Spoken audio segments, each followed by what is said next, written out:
नमस्कार विद्यार्थ्यांनो, माझे नाव माधुरी राजभर आहे. मी तुम्हाला हिंदी हा विषय शिकवणार आहे. आज विद्यालय तुमच्या स्वागत करत आहे. आज जो आपला दुसरा धडा आहे त्याचं नाव काय आहे? लक्ष्मी. आणि लक्ष्मी या धड्यात हा पहिला सीझन आहे. तर चला बघूया या सीझन मध्ये काय दिले आहे. हा जो धडा आहे त्याचं नाव काय आहे? लक्ष्मी. आणि लक्ष्मी हा धड्याचा लेखक कोण आहे? गुरुबचन सिंग. कोण आहे? गुरुबचन सिंग. तर चला बघूया पहिला यांचा परिचय. सुप्रसिद्ध कहानीकार गुरुबचन सिंह जी ने साहित्य के अनेक क्षेत्रों में मुक्त लेखन किया है। आपकी भाषा सरल और प्रभावी है, इसी वजह से आपका साहित्य रोचक बना पड़ा है। गद्य संबंधी प्रस्तुत संवादात्मक कहानी में कहानीकार ने दिए गए वचन के प्रति जिम्मेदारी और प्राणी मात्र के प्रति दया की भावना व्यक्त करते हुए पशु प्रेम दर्शाया है। लेखक का कहना है कि अनुपयोगी हो जाने पर भी प्राणियों का पालन पोषण करना ही मानवता है। इथे कवी काय म्हणाले आहे किंवा लेखक काय म्हणाले आहे की जेव्हा पशुप्रेम तुमच्यासाठी अगर पशुप्रेम आहे तर त्यांना घेऊन जेव्हा तुम्ही येता घरी आपला तर त्यांचा उपयोग करा, त्यांचा कशा करायचं आहे, काय करायचं आहे, सगळं करा.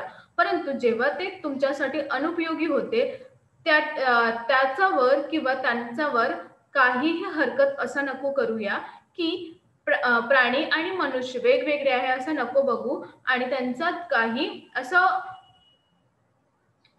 पालन पोषण तुम्ही करता ते मानवतातून करता आणि त्यांचा असं नको करू की त्या विसरून जाणार किंवा त्यांचा मृत्यू होऊन जाणार. तर चला बघूया या धड्यात काय आहे. उस दिन लड़के ने तेज में आकर लक्ष्मी की पीठ पर 4 डंडे बरसा दिए थे. आता सबसे पहिला गोष्टी काय आहे? लक्ष्मी. जेव्हा लक्ष्मी मी नाम घेत आहे, तुम्हा लोकांना असं वाटते की लक्ष्मी एक पोरगी आहे, आहेत ना? वाटते का नाही तुम्हाला? हो. तर लक्ष्मी एक पोरगी आहे किंवा लक्ष्मी कोणाला बोलते आम्ही? पैशाला पण बोलते लक्ष्मी आहे. तर हे सगळी गोष्टीतून वेगळा आज नवीन आपल्याला लक्ष्मी काय आहे यांचा शोध करायचा आहे. तर लक्ष्मी इथे एक गाय आहे, त्याचं नाव काय दिलेले आहे? लक्ष्मी. गाय आहे आणि त्याचं नाव आहे लक्ष्मी. तर चला बघूया या लक्ष्मी काय काय होणार आहे. बघा, उस दिन तेज म्हणजे क्रोध येणे.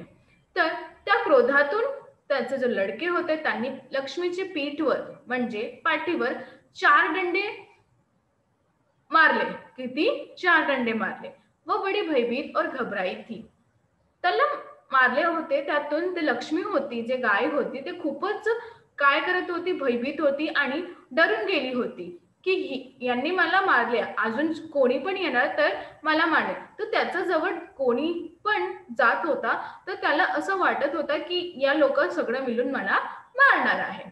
जो भी उसके पास जाता सिर हिला उसे मारने की कोशिश करती.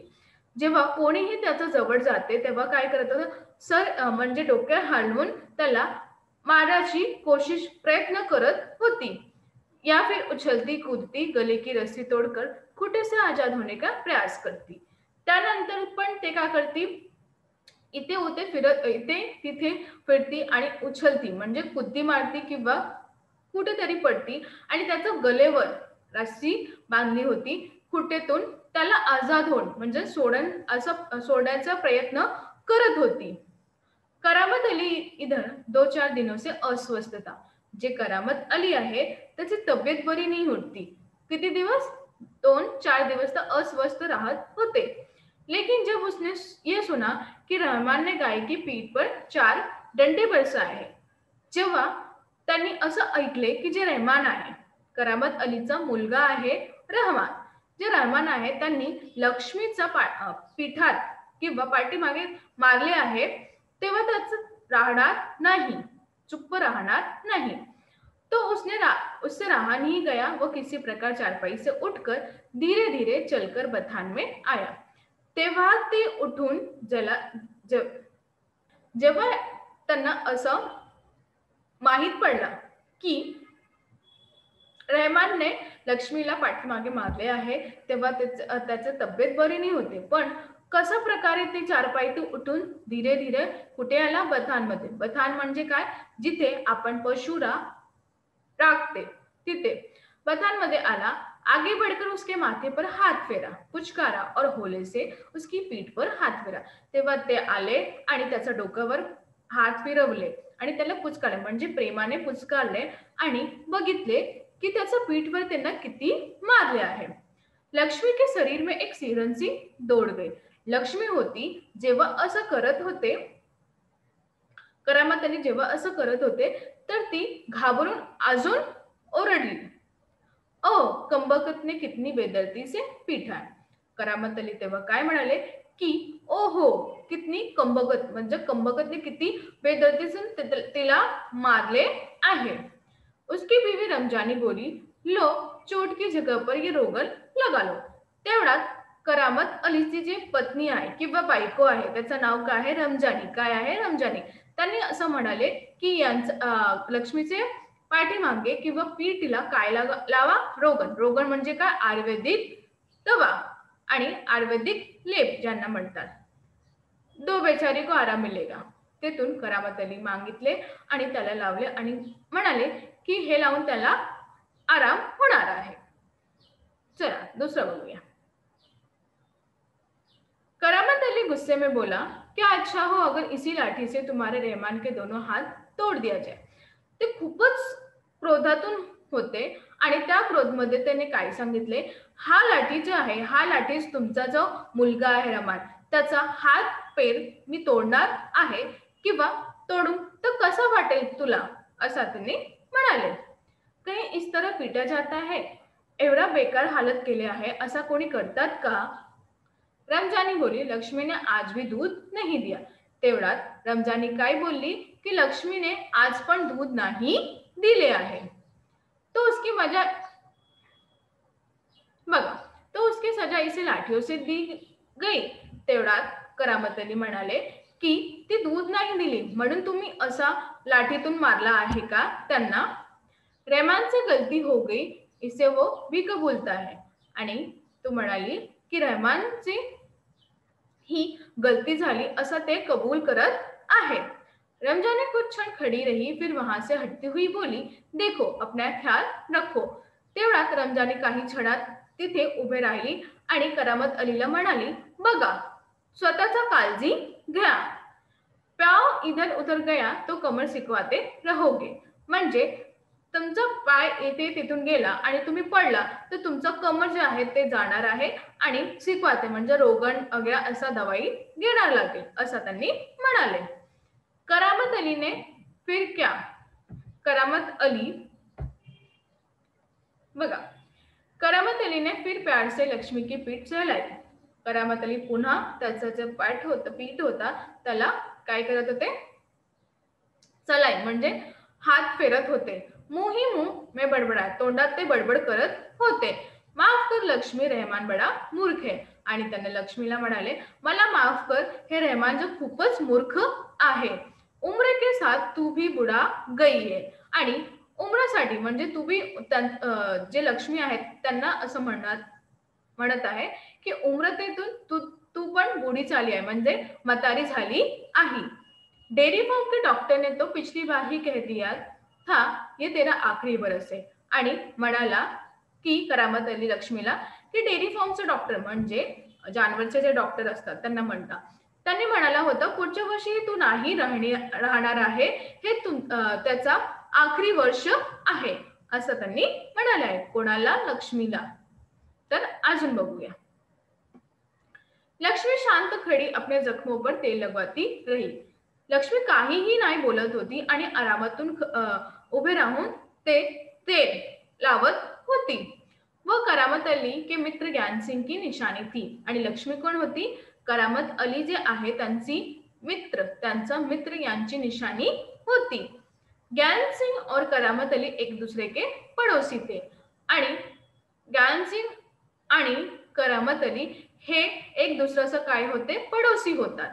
वे कारखाने में भी एक विभाग में ही कार्य करते आणि ते कारखाना सोबत एका विभागावर काम करत पण होते। प्राय एक साथ ड्यूटी पर जाते और एक साथ ही घर लौटते। आणि ते एक सोबतही जात होते कामाला आणि घर येण्यासाठी पण एक दुसऱ्याचा साथ घेतात होते. ज्ञान सिंग को मवेशी पालने का बहुत शौक था. ज्ञान सिंग आहे त्यांना मवेशी म्हणजे पशु किंवा गाय म्हैस असं जे पालतात त्यांना म्हणतात. यांना मवेशी पालण्याचा खूपच शौक होते. प्राय उसके घर के दरवाजे पर भैंस या गाय बंदी रहती आणि जेव्हा पण तुम्ही बघणार आहे तेव्हा त्यांच्या घरासमोर काय होते घरासमोर गाय किंवा म्हैस या दोघंही राहत होती. 3 बरस पहले उसने एक जर्सी गाय खरीदी थी. 3 वर्षापूर्वी त्यांनी एक जर्सी गाय घेतली होती. उसका नाव उसने लक्ष्मी रखा आणि त्याचं नाव काय लिहिलं होतं? लक्ष्मी. काय लिहिलं होतं? लक्ष्मी. आधे उम्र की लक्ष्मी इतना दूध देती थी की उससे घर की जरूरत पूरी हो जाने के बाद भी बाकी दूध. आणि ते खूपच म्हातारी होती म्हणजे त्याचं खूपच उम्र होता पण पण ते दूध पण देत होती आणि इतकं दूध देत होती की जे पण घराची जरूरत होती म्हणजे काही वेगवेगळे सामान घेण्याची हे सगळं त्या दुधातून आलत होतं. बघा, गली के कुछ घरों में चला जाता आणि जेव्हा दूध वाचत होते ते गलीचे जे घरे आहे त्यांना खोलीवर देत होता मी. दूध बेचणे ज्ञानसिंग का धंदा नहीं था. त्यांचा धंदा नाही होता की मी दूध बघा, दूध विकायचा हा ज्ञानसिंगचा धंदा नहीं होता. केवळ गाय के चारों और दर्रा आदि के लिए कुछ पैसे जुटा लेते. जे लक्ष्मी दूध देत होते त्यांना काही घरात ते विकत होते कारण त्याच्यासाठी जे दर्रा जे चारा मतलब लक्ष्मीसाठी जे अनाज लागतात त्याच्यासाठी हे पैसे कमवत होते. नौकरी से अवकाश के बाद ज्ञान सिंह को कंपनी का वो मकान खाली करना था आणि जेव्हा नोकरी पूर्ण झाली त्यांच्या अवकाशासाठी त्यांना काय करावं लागल की ज्ञानसिंग जे आहे त्यांची जी कंपनी आहे त्यांना काय दिले होते? खोडी दिली होती आणि जेव्हा ही नोकरीची अवकाश झाली तेव्हा त्यांना घर मग सोडून द्यायचा होता. समस्या थी तो लक्ष्मी की. त्यांना कुठेतरी जायचं असं समस्या नाही होती. त्यांच्या सबसे पहिली गोष्टी जी समस्या होती ती लक्ष्मीची होती. त्याला कुठे घेऊन जाणार मी? वो लक्ष्मी को किसी की हालत में बेच नहीं सकता आणि त्याला विकणार ना होते. लक्ष्मी हा विकायचा नाही होते त्यांना. उसे अपने साथ ले जाना संभव नहीं था आणि त्याला अपना जवळ किंवा घेऊन जाणारा हा संभवही नाही होता.